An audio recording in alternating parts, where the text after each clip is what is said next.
Good evening friends, मैं हूं CNK Sharma. सरकारी नौकरी सर्च.com की तरफ से आप सभी का स्वागत है। दोस्तों, आज हम बात करेंगे स्क्रैप बेस पॉलिसी की।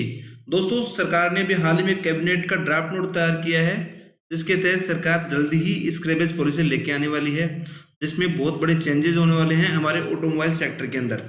ऑटोमोबाइल सेक्टर तकरीबन उससे पूरी तरह परिवर्तन हो जाएगा।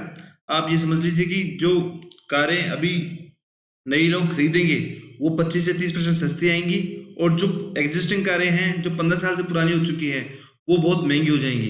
ठीक है, तो जिनके पास 15 साल से ज़्यादा पुरानी कार है या 15 साल उनको होने वाले हैं, वो लोग सावधान हो जाएं। और जिनके पास नई कार है, जो नई कार लेना चाहते हैं, वो थोड़ा सा वेट कीजिए, क्योंकि पॉलिसी आने के बाद में आपको हो सकता है बहुत अच्छा खासा डिस्काउंट मिल जाएगा।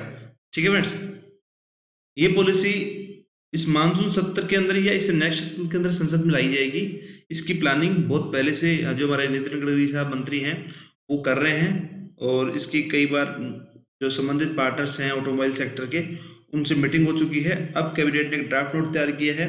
इसके फायदे क्या होंगे दोस्तों, ये एक तो ऑटोमोबाइल जो सेक्टर है वो पिछले कुछ दिनों से हमारा बिल्कुल नीचे जा रहा है, उसको एक पुशअप मिल जाएगा। यहाँ से एक रोजगार के जो नए वो हैं डेवलपमेंट होंगे, नए सेक्टर डेवलप होगा रोजगार का, क्योंकि नई गाड़ियां बिकेंगी, पुरानी गाड़ियां स्क्रैप में जाएंगी।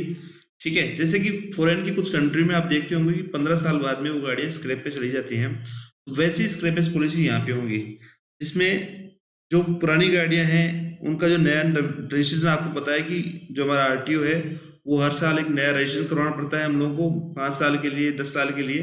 तो 15 साल की जो पुरानी गाड़ियां होंगी उन पे वो रजिस्ट्रेशन के चार्जेस काफ़ी महंगे हो जाएंगे। तो दोस्तों, अब मैं ये हमारा जो स्क्रैच पॉलिसी के बारे में आपको बताऊं, उससे पहले मेरा आप रिक्वेस्ट है कि आप हमारा चैनल सब्सक्राइब कीजिए और शेयर कीजिए। एग्जाम पॉइंट ऑफ व्यू बहुत इंपॉर्टेंट मैं आपके लिए अपडेट लेके आता हूं, साथ ही अलग अलग पॉलिसीज के ऊपर भी मेरा अपडेट्स आता है। ठीक है, आज के इस वीडियो में हम लोग बात करेंगे स्क्रैच पॉलिसी के बारे में। तो हमारा चैनल सब्सक्राइब कीजिए, उसको पूरा वीडियो पूरा देखिए, क्योंकि सारी मैं जो आपको बातें बताऊंगा वो बहुत ही इंपॉर्टेंट है कि किस प्रकार से गाड़ियाँ सस्ती होंगी और कैसे पुरानी गाड़ियाँ महंगी हो जाएंगी।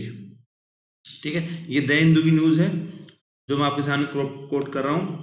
तो मैंने जैसे बताया कि ministry of road transport and highway and formulated A cabinet draft note. अब इसके फायदे क्या होंगे दोस्तों, यहाँ फायदे भी हैं और कुछ आप नुकसान ही मान सकते हैं, लेकिन नुकसान नहीं है, ज़्यादा फायदे हैं। अब इससे होगा क्या कि यहाँ पे एक तो रिसाइकलिंग का जो प्रोडक्ट है, ये जो गाड़ियाँ स्क्रैप में जाएंगी तो जो हमारी रिसाइकलिंग इंडस्ट्री है उसको यहाँ से पुशअप मिल जाएगा। साथ ही जो पॉल्यूशंस हैं हमारे जो पुरानी गाड़ियों में जिनमें पॉल्यूशन ज़्यादा रहता है, अगर वो गाड़ियाँ रोड से हटेंगी तो हमारा पॉल्यूशन का लेवल कम आएगा, ऑटोमोबाइल सेक्टर इंक्रीज होगा, साथ ही रोजगार के नए अवसर पैदा होंगे, और जो नई गाड़ियाँ बिकेंगी तो नए नए लोगों को रोजगार मिलेगा।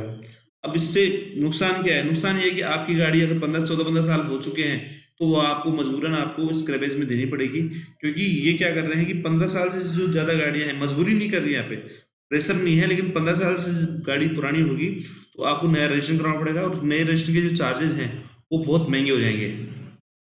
ठीक है, अब यहाँ पे क्या दिया गया है कि 15 साल से जो पुराने वाहन हैं, ये जनसत्ता की न्यूज है, 15 उनको साथ में सड़क से हटाने के लिए प्रमाण पत्र लेना पड़ेगा, और 15 साल से जो पुराने वाहन हैं उनको अगर आप रजिस्ट्रेशन कराने जाते हैं तो रजिस्ट्रेशन के चार्जेस जो होंगे, रजिस्ट्रेशन चार्जेस वो काफ़ी महंगे कर दिए जाएंगे, ताकि आप पुरानी गाड़ी ना चलाएं। ठीक है, उन 15 साल से पुरानी जो गाड़ियां हैं उनका जो इंश्योरेंस है उसको काफ़ी महंगा कर दिया जाएगा, जिससे कि वो गाड़ियां आपको महंगी पड़े और आप उन गाड़ियों को अल्टीमेटली स्क्रैपेज के अंदर डालें। लेकिन जब आप नई गाड़ी, उस गाड़ी को स्क्रैपेज के अंदर देके आप नई गाड़ी लेंगे तो नई गाड़ी में सबसे ज़्यादा फायदा आपको RC रजिस्ट्रेशन के जो चार्जेस होते हैं आज की तारीख में, वो चार्जेस 8 से 10% के आसपास हैं अलग अलग स्टेट के अंदर। कहीं पे 8 है, कहीं पे 9 है, कहीं पे 10 है।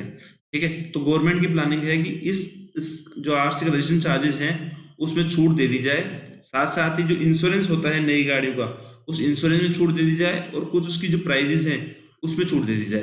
गवर्नमेंट की जो स्क्रैपेज पॉलिसी लाने का एक दूसरा कारण भी है कि गवर्नमेंट ये चाहती है जो हमारे EV हैं, इलेक्ट्रॉनिक मोटर व्हीकल हैं, EVs इलेक्ट्रॉनिक मोटर व्हीकल है, गवर्नमेंट उनको बढ़ावा देना चाहती है।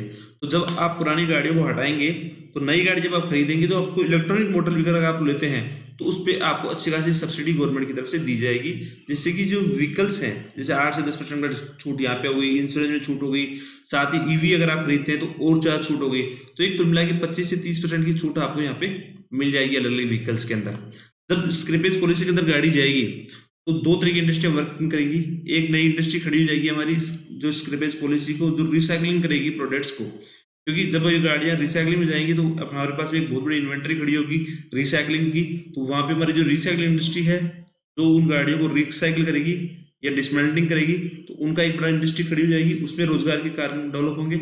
साथ साथ ही अगर आप नए व्हीकल खरीदते हैं तो जो इलेक्ट्रॉनिक व्हीकल है या नॉर्मल व्हीकल है उनकी डिमांड पुशअप होगी, जिससे हमारा ऑटोमोबाइल सेक्टर है उसके अंदर नए नए रोजगार डेवलप होंगे। ठीक है, तो गवर्नमेंट यहाँ पे क्या प्रयास कर रही है कि जो उनके इंटरनेशनल नॉर्म्स हैं पॉल्यूशन के, उनको भी माना एक तरीके से उसके अंदर डील करने की कोशिश की है, ताकि 15 साल से पुरानी गाड़ियां हटेंगी तो वहां पे जो पॉल्यूशन का जो लेवल है वो हमारा कम होता जाएगा। क्योंकि नई गाड़ियों में एमिशंस नॉर्म्स जो हमारे BS6 जो नॉर्म्स हैं उन पे वो गाड़ियां आएंगी, जिससे कि हमारी एमिशंस जो हमारे पॉल्यूशन है वो कम हो जाएगा। ठीक है, अब यहाँ पे मैंने आपको दो चीजें बताई कि अगर पुरानी गाड़ी अगर आप रखते हैं तो आपको नुकसान होगा, क्योंकि आपके रजिस्ट्रेशन के चार्जेस महंगे हो जाएंगे, इंश्योरेंस महंगा हो जाएगा, पोल्यूशन आपका महंगा हो जाएगा। ठीक है, और अगर आप उस गाड़ी को 15 साल जब आपकी गाड़ी को हो जाते हैं और उसको स्क्रैपेज में देते हैं और नई गाड़ी लेते हैं तो नई गाड़ी पे रजिस्ट्रेशन चार्जेस में छूट मिलेगी, साथ साथ ही इंश्योरेंस छूट मिलेगी। अगर आप ईवी इलेक्ट्रॉनिक मोटर व्हीकल लेते हैं तो उसमें सब्सिडी मिलेगी।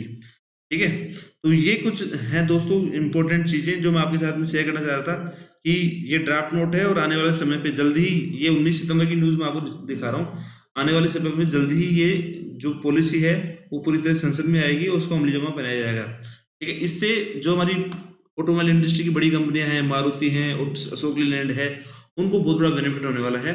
साथ ही जो पुरानी गाड़ियां ये चलती हैं रोड के ऊपर तो वो ना तो एक तरीके से आप समझिए कि फिटनेस के लेवल पे जाती हैं गाड़ियां, ना उनका प्रॉपर फिटनेस हो पाता है, ना उनका रजिस्ट्रेशन ढंग से हो पाता है 15 साल के बाद में, तो उन गाड़ियों को रिसाइकिल किया जाएगा। इससे जो हमारी स्टील इंडस्ट्रीज है जो, क्योंकि उनका जब स्क्रैप होगा वो मेटल्स में जो हमारी इंडस्ट्री काम करती है स्क्रैप बढ़ा के मेटल बनाती है और मेटल से इंगट बनाती है, और वो इंगट जब बनती है तो वो वापस रिसाइकलिंग के यूज में आती है। ठीक है, तो उन एक बड़ी इंडस्ट्री वहां पे खड़ी होगी, साथ साथ में ऑटोमोबाइल इंडस्ट्री एक बड़ी खड़ी हो जाएगी, और जो आम कंज्यूमर है आपके मेरे जैसे जो साधन खरीदना चाहते हैं तो यहाँ पे देखिए कबाड़ सेंटर को बेचने वाले प्रमाण पत्र, जब आप उसको कबाड़ सेंटर को बेचेंगे अपनी गाड़ी को, ठीक है, तो एक नए वाहन की खरीद के ऊपर आपको पंजीकरण शुल्क पूरी तरह माफ कर दिया जाएगा। ठीक है, अब इसका अनुमान क्या कहता है कि 2.80 करोड़ 2.8 करोड़ व्हीकल तकरीबन इसके अंदर शामिल किए जाएंगे। ठीक है, ये जनसत्ता की न्यूज है जो मैं आपके साथ शेयर कर रहा हूं, तो यहाँ पे 2.80 करोड़ व्हीकल्स को शामिल कर लिया जाएगा इसके अंदर। ठीक है, इससे अब 2 करोड़ 80 व्हीकल जब मार्केट से हटेंगे तो हम मानेंगे इसके 1.5 करोड़ व्हीकल भी अगर नए व्हीकल आते हैं तो जो हमारी ऑटोमोबाइल इंडस्ट्रीज में अशोक लीलैंड है, जो हमारे आइसर है, एस्कॉर्ट है, मारुति है, महिंद्रा एंड महिंद्रा है, ऐसी जो कंपनियां हैं जो इसमें ऑटोमोबाइल सेक्टर में काम करती हैं, तो उनको एक बड़ा पुशअप यहाँ से मिल सकता है, जिससे रोजगार के तो अवसर पैदा होंगे ही होंगे। यहाँ पे दोनों तरह की जो इंडस्ट्री है, रिसाइकलिंग इंडस्ट्री और नई इंडस्ट्री, दोनों को बेनिफिट होगा। साथ में जो इमिशंस नॉर्म्स हैं उन पे वो नई गाड़ियाँ आएंगी, पॉल्यूशंस यहाँ पे जो पॉल्यूशन कंट्रोल हमारे नॉर्म्स हैं वो कंट्रोल होंगे, नई गाड़ियों से पॉल्यूशन कम होगा, रोजगार के नए अवसर होंगे, इंश्योरेंस हमारा सस्ता होगा। ठीक है फ्रेंड्स, तो ये थी हमारी जो नई स्क्रैपेज पॉलिसी। अगर जब आगे इस स्क्रैपेज पॉलिसी की जो और डिटेल आएगी तो वो हम लोग आपके साथ में शेयर करेंगे। तो फिलहाल ये कैबिनेट का ड्राफ्ट नोट है, मैंने आपकी जानकारी के लिए वीडियो बनाया है, इसमें हम लोगों ने द हिंदू और जनसत्ता की जो अखबार की कटिंग है उसकी आपको सामने मदद ली है। ठीक है फ्रेंड्स, जैसे ही ये पॉलिसी अगर इसमें कुछ और चेंजेस होते हैं और ये अगर संसद में आएगी तो हम लोग आपके साथ में ये वीडियो दोबारा से डिस्कस करेंगे, जिसमें हम लोग उसके सारे जो संसद में जब ये आएगा ड्राफ्ट नोट, जब संसद के अंदर ही पेश किया जाएगा कानून को, तो हम लोग आपके साथ में पूरी तरह डिटेल से नया वीडियो के अंदर पूरा डिस्कस करेंगे। आप हमारा चैनल सब्सक्राइब कीजिए। आप सभी का धन्यवाद, थैंक यू वेरी मच। ठीक है फ्रेंड्स, फिर रिक्वेस्ट कर रहा हूँ कि हमारा चैनल सब्सक्राइब कीजिए। बहुत ही इंपॉर्टेंट जो करंट अफेयर्स हैं, जॉब्स हैं और इस प्रकार की जो पॉलिसीज अपडेट हैं वो हम आपके लिए लेके आते हैं। आप सभी का धन्यवाद, थैंक यू वेरी मच।